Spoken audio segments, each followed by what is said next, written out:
और अवगुण भी है, सुनाया था ना।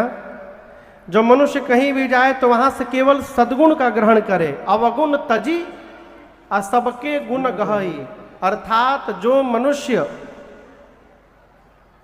सूप बन जाए, सूप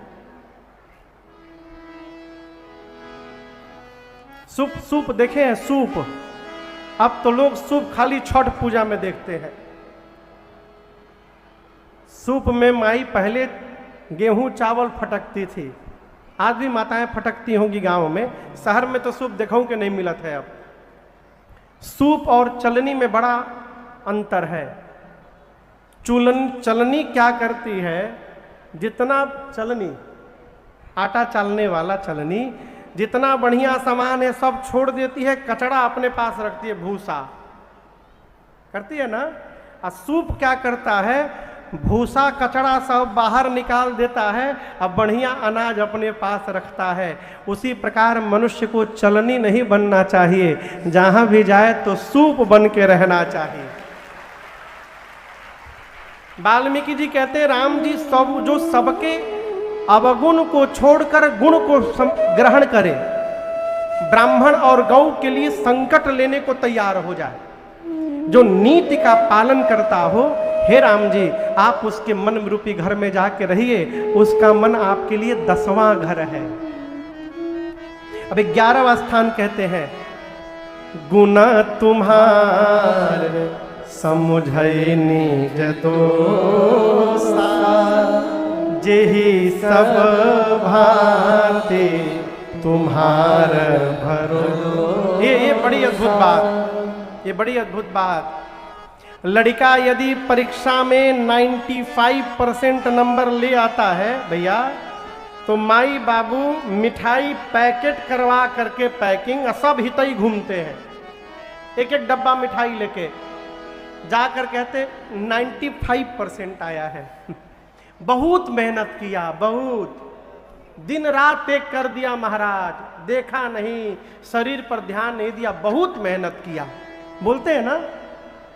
अब वही लड़का यदि 35% नंबर लिया के खाली पास हो गया, तो वही माई बाप अब कहीं नहीं जाते, अब पूरा रिश्तेदार उनके घर आता है। का हुआ, रिजल्ट निकलने वाला था। तो वो कहते हैं क्या बताएं, मेहनत तो बहुत किया था, लेकिन अब भगवाने को मंजूर नहीं, अब क्या किया जाए। अरे आप दर्शन करिए, 95% आया तो एक बार भी नहीं कही रहे हैं कि भगवान की कृपा से लड़कवा 95% पा गया हमारा। जैसे रिजल्ट बिगड़ा, अब भगवान को मंजूर नहीं, हो ही सोई जो राम रचि राखा। ये चौपाई याद आवत है। वाल्मीकि जी कहते हैं, गुण तुम्हार, अपने भीतर यदि कोई सद्गुण है तो आपकी कृपा माने। असमुझै निज दोसा, यदि दोष है तो उसे अपना माने, उसे आपका न माने। जेहि सब भांति तुम्हार भरोसा, हे राम जी जो सब प्रकार से आप पर भरोसा करे, और राम भगत प्रिय लागहि जगे, तेहि पूरब सहु सहित बैठे। जो राम भक्त को प्रेम करे, हे राम जी उस मनुष्य के हृदय में अकेले नहीं, सीता जी के साथ जाकर रहिए। लक्ष्मण भैया ने सीता जी के साथ आपके लिए 11वां घर है। अब कितना बच गया, 3, 12वां घर। जाति पाति धन धर्म बढ़ाए, प्रिय परिवार सदन सुखदाई, सब तजि तुम ही रही उर लाए, तेहि के हृदय रहु रघुराई, सब तजि तुम ही रही उर लाए, तेहि के हृदय रहु रघुराई। जो मनुष्य जात पात धन धर्म बड़ाई मान सम्मान परिवार घर सब छोड़ छाड़ के भगवान को हृदय में धारण करे, इस घमंड में न रहे कि हम ब्राह्मण हैं, हम क्षत्रिय हैं, हमरे लगे इतना बढ़न मकान है, हम दिन रात वही के प्रचार कर रहे हैं? हम ही हैं तो हम फूफा हैं, हमारे तहत बड़ परिवार है। इस सब को हृदय में न धारण करके राम जी, जो केवल आपको हृदय में धारण करके रहता है, कुछ नहीं है। हम अपने रघुनाथ जी के भक्त हैं, हम अपने रघुनाथ जी के दास हैं। इस भाव से रहने वाले जीव के हृदय में जाकर बसिए, आपके लिए उसका हृदय राम जी 12वां घर है। अब 13वां स्थान कहते हैं वाल्मीकि जी। क्या कहते हैं? हे राघव जी, सरग नरक स्वर्ग नरक अपवर्ग समाना, जहाँ तहाँ देख धरे धरु। हे राम जी, जिस मनुष्य के लिए स्वर्ग नरक मोक्ष सब एक समान। क्यों? जहाँ देखता हूँ वहाँ तू ही है, जहाँ देखता हूँ वहाँ तू ही तू। प्रभु जो सर्वत्र आप ही को हाथ में धनुष बाण धारण करके देखे और मन से, कर्म से, वचन से जो आपका चेला हो गया है, हे राम जी आप उसके हृदय में जाकर वास करिए। आपके लिए उसका हृदय 13वां स्थान है। कितना स्थान हो गया? अब अंतिम स्थान सुनिएगा। मजे की बात आपको बताऊं, इन 13वें स्थान के लिए वाल्मीकि जी कहते, राम जी आप जाकर यहां यहां रह सकते हैं। आपसे एक प्रश्न मैं करूं, आप अपने मित्र के घर कलकत्ता गए ट्रेन से, बिना बताए सरप्राइज देने के लिए। ट्रेन को पहुंचना था रात्रि में 7 बजे, ट्रेन लेट हो गई और रात में 2 बजे पहुंची। तो आप कहिए, क्या 2 बजे रात को आप अपने मित्र के घर जाएंगे? कहिए, काहे नहीं जाएंगे?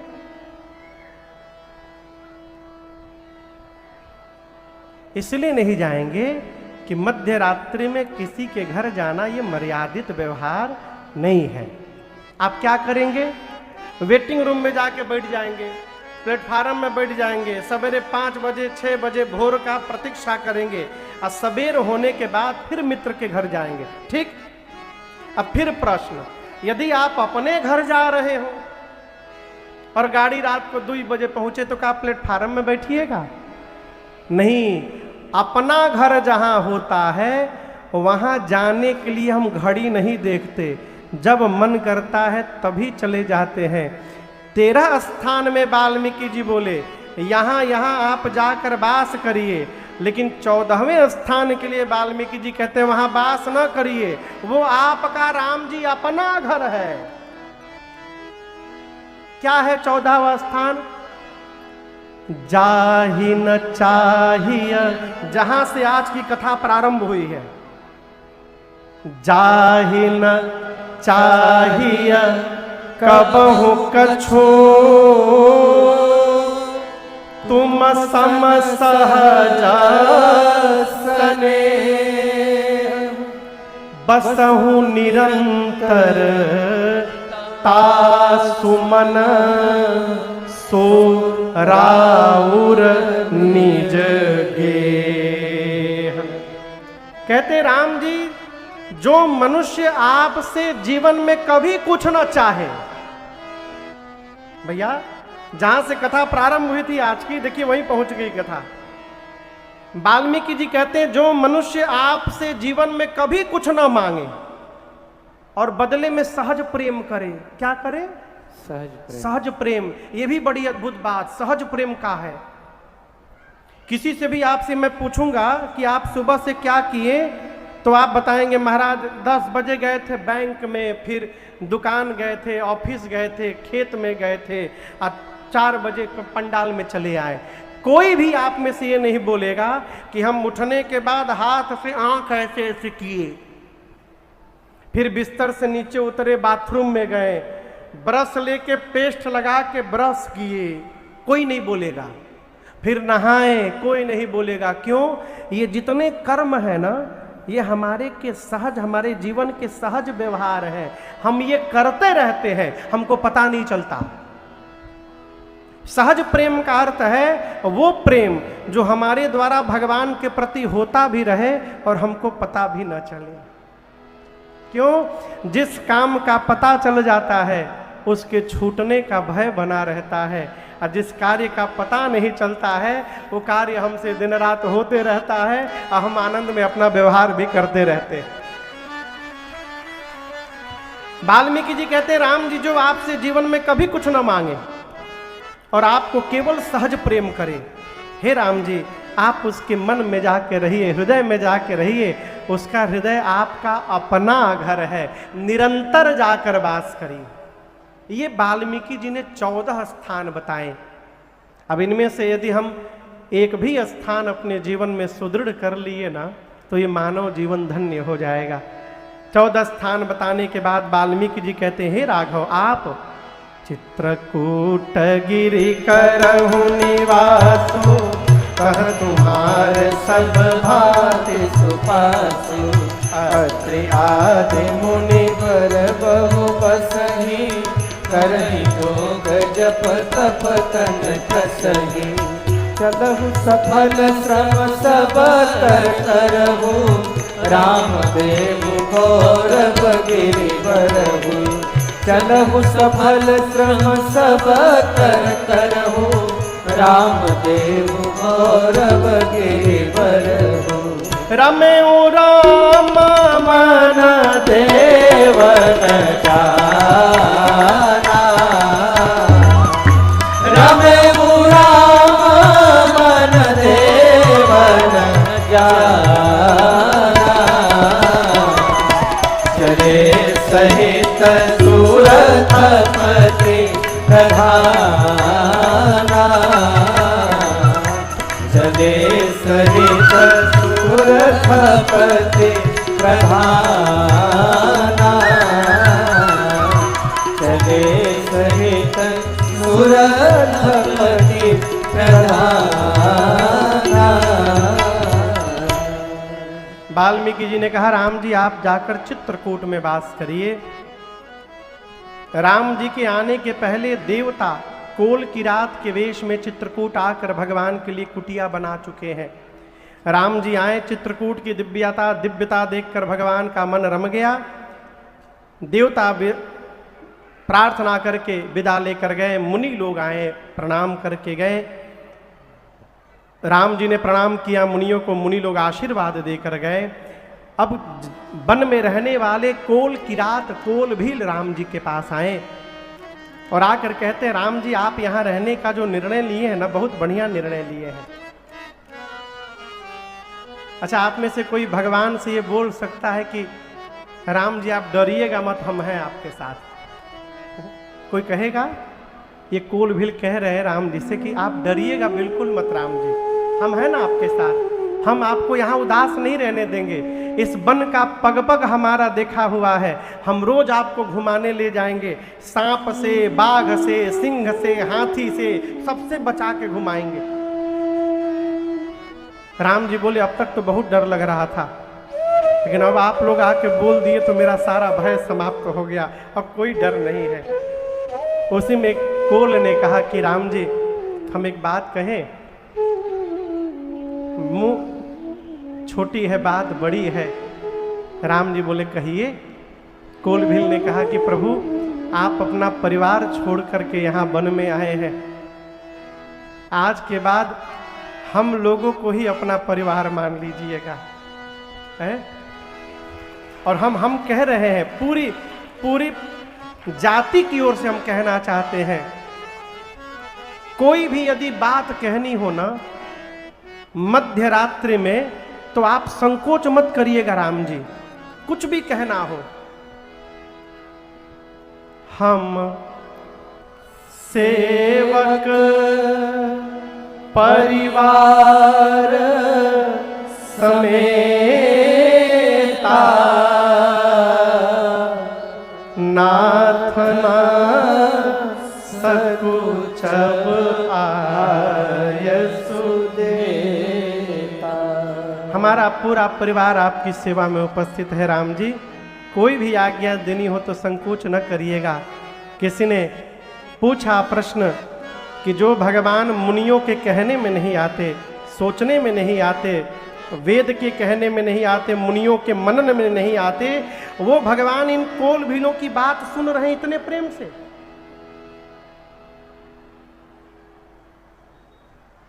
आप में से जो लड़का लेकर आए हैं छोट छोट, लड़कवा घर जाकर कहे बाबूजी हम छोटे हैं, आप हमको कथा में ले गए थे, आप जब बूढ़ा जाइएगा तो हम आपको कथा में ले जाएंगे। अब सोचिए पिताजी को कितना आनंद होगा सुनकर। वही आनंद राम जी को मिला जब कोल भील कहे आप डरिएगा मत, हम आपको रोज वन में घुमाएंगे राम जी। प्रभु गदगद हो गए। किसी ने प्रश्न किया कि राम जी क्यों सुन रहे हैं? शंकर भगवान उत्तर दे रहे हैं,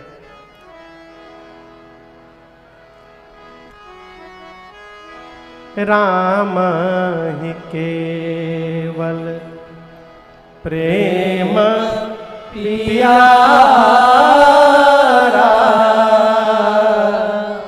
जान ले हो जो जान भगवान शंकर कहते मां भवानी से देवी राम जी को केवल प्रेम प्रिय है। क्या प्रिय है? प्रेम। और ये भी बात सबके लिए नहीं है, जो जानना चाहता है वही जाने। भैया सब जान भी नहीं सकते। एक बड़े अद्भुत साधक हुए, प्रातः स्मरणीय पूज्य श्री साकेतवासी लक्ष्मण शरणदास। मेरा है दीवानी अरे मोहन की, संसार दीवाना क्या जाने। भगवान शंकर कहते हैं देवी राम जी को केवल प्रेम प्रिय है, राम ही केवल प्रेम प्रिय। भगवान बड़े आनंद से चित्रकूट में वास करने लगे। सुमंत जी महाराज अयोध्या पहुंचे और जब श्री चक्रवर्ती जी महाराज दशरथ जी ने सुना कि राम नहीं आए, गोस्वामी जी कहते प्राण कंठगत भयउ भुआ। श्री दशरथ जी का प्राण ऊर्ध्व गति किया और कंठ में गले में आकर फंस गया। प्राण जब गले में फंसा ना तो गले के नीचे के जितने अंग हैं सारे अंग शिथिल हो गए, शरीर में हलचल बंद हो गई। मां कौशल्या पांव पकड़कर विलाप करते हुए कहती है महाराज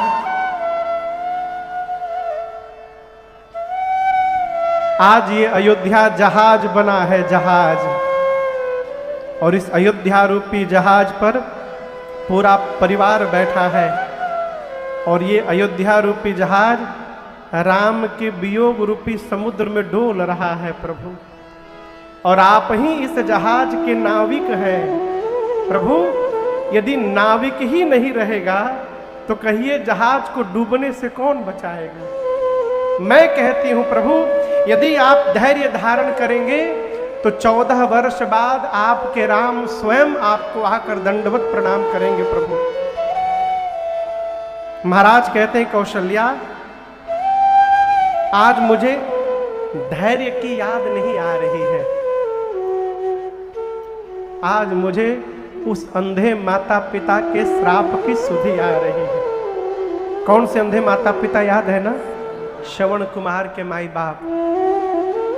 उस अंधे माता पिता ने मुझे श्राप देते हुए कहा था दशरथ जिस प्रकार पुत्र के वियोग में आज हम मर रहे हैं इसी प्रकार पुत्र के वियोग में एक दिन तुम भी मरोगे। लेकिन तुम्हारा दुर्भाग्य है, तुम जब मरोगे तो तुम्हारे किसी भी पुत्र में से कोई भी पुत्र तुम्हारी आंखों के सामने नहीं रहेगा।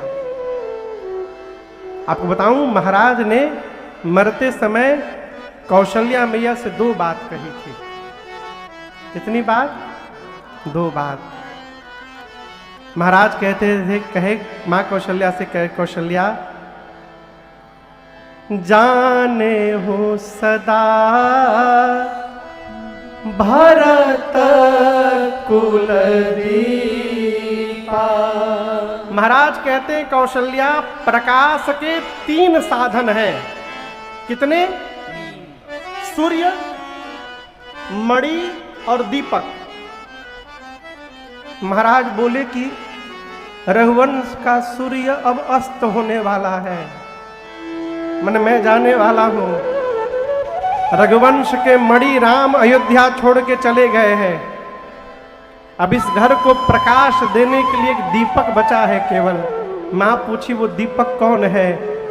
जाने हो सदा भरत कुल दीपा। भरत को कुल का दीपक बताना, समझना। और आपसे कहूं, दीपक से बड़ी सावधानी की आवश्यकता है। दीपक जलाने के बाद उसको संभाल करके रखना पड़ता है, कहीं तेज गति से हवा आकर उस दीपक को बुझा न दे। महाराज कहते कौशल्या, मैं तुमको इसलिए बता रहा हूं कि कहीं राम के वियोग रूपी बयार के आगे वो दीपक बुझ न जाए, इसलिए आप उसका संभाल करिएगा। और मालूम है महाराज दूसरी बात क्या बोले? महाराज कहते कौशल्या, आपको बताऊं, महाराज राम जी को राम नहीं बोलते थे, रघुनंदन नहीं बोलते थे, राघव बोलते थे। बोले कौशल्या, मेरे राघव जब लौट कर आएंगे ना, तो सबको सब सेवा करने दीजिएगा, लेकिन मेरे राघव को भोजन कराने की सेवा आप किसी को मत सौंपिएगा, बहू सीता को भी न सौंपिएगा, मेरे राघव को भोजन आप कराया करिएगा। और कहीं भोजन करते समय राघव को मेरी याद आवे और भोजन न करे ना, तो आप मेरी छवि दिखाकर और सौगंध दिला दिलाकर भोजन कराइएगा कौशल्या, ऐसे राघव मेरे भोजन करेंगे नहीं। मरते समय ये 2 बात कह के महाराज बोले मन में, हे राघव, आपको गए 6वीं रात्रि है अयोध्या में आज, जब से आप गए हैं। आपके जाने के बाद 6वीं रात्रि आ गई और मेरे शरीर से मेरा प्राण नहीं गया अब तक। अब इससे बड़ा कौन सा कष्ट जीवन में आएगा कि शरीर प्राण का त्याग करेगा। और मानो महाराज प्रायश्चित करने लगे। 6 रात्रि बीत गई राम के गए, महाराज प्रायश्चित करके मरने से पहले 6 बार राम बोले। राम राम कही, राम कही, राम राम कही, राम तन पर हरे रघुबर विरह, राम गयो सुरधार। 6 बार मुख से राम राम राम राम राम राम कह के जिस प्रकार कोई तिनके का त्याग कर दे, महाराज ने उसी समय प्राण का त्याग कर दिया। माताएं विलाप करने लगी। गुरुदेव भगवान आकर ज्ञान उपदेश किए। नाव में तेल भरकर महाराज के शरीर को सुरक्षित रखा। क्यों? अग्नि देने के लिए कोई पुत्र नहीं है। दूतों को भेजकर भरत भैया को बुलवाया गया। भरत भैया माँ कैकेयी के पास सीधे गए। माँ ने दुलार करके आरती उतारा द्वार पर, भीतर ले जाकर बिठाकर कैकेयी मैया पूछी, भरत मामा के घर में सब कुशल है ना? भरत जी बोले, माँ वहां तो सब कुशल है। भरत के घर में सब कुशल है ना माँ? कैकेयी मैया पूछी, क्यों पूछ रहे हो? भरत जी बोले, माँ आज तक जब भी मैं बाहर से घर लौटा हूँ, आरती की थाल लेकर द्वार पर मेरी तीनों माताएं मुझे मिली हैं। आज पहली बार आप अकेली खड़ी थी वहां पर द्वार पर। मेरे घर में सब कुशल है ना माँ? कैकेयी जी ने कहा कि कुशल तो मैंने सब कर लिया था पुत्र, मंथरा ने बड़ी सहायता की, लेकिन क्या कहूं भरत, ब्रह्मा जी ने काम बिगाड़ दिया बीच में। भरत जी ने पूछा क्या हुआ मां? मां ने कहा कि कुशल सब हो गया था भरत, अचानक आपके पिताजी नहीं रहे। अब वो स्वामी जी कहते भरत भैया सुने, पिताजी नहीं रहे, तात तात हा तात पुकारी, हे तात कह के भरत जी खड़े खड़े गिर पड़े धरती पर। जल से निकाल कर मछली को बाहर फेंक दीजिए, जैसे मछली जल के बिना तड़पने लगती है, भरत जी तड़पने लगे। मां पकड़ के संभाल करती है। भरत जी बोले मुझे कारण बताओ मां, कारण बताओ क्यों पिताजी की ये गति हुई। और आप दर्शन करिए, मां कैकेयी ने कुछ नहीं छिपाया, मां ने सब सुनाया। मां ने जो किया भरत जी सुनते गए, स्तब्ध होते गए। और जैसे भरत भैया सुने कि मेरे बड़े भैया वन में चले गए, गोस्वामी जी कहते हैं भरत ही बिसरे पितु मरना, कब सुनत राम बन गौन, हे तू अपन पाँव जानिय, हकीत रहे धरी मां।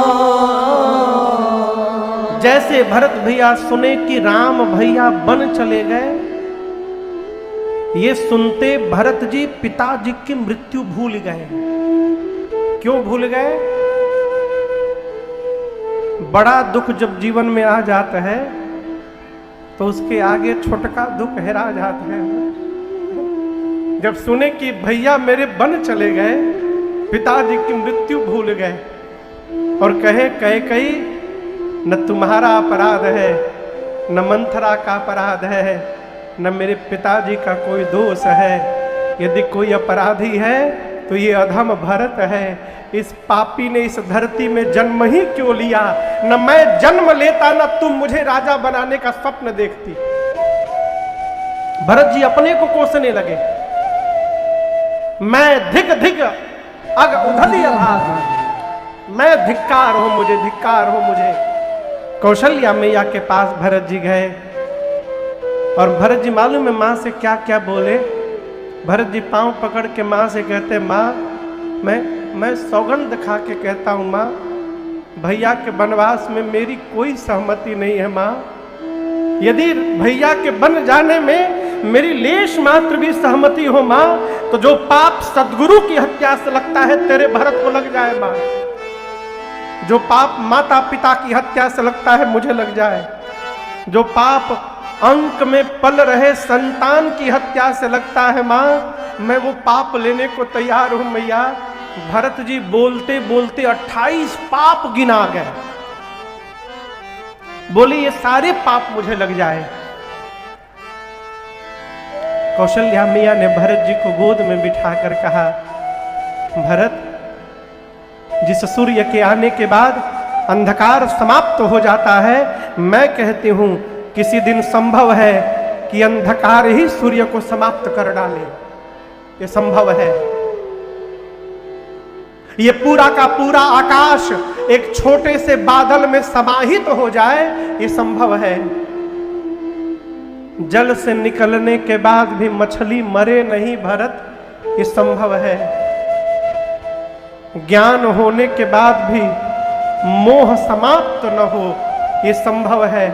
मैं कहना चाहती हूं, मेरा भरत अपने भैया राम के विरुद्ध कोई व्यवहार करेगा, ये किसी युग में संभव नहीं है भरत, ये कदापि नहीं होता हो सकता।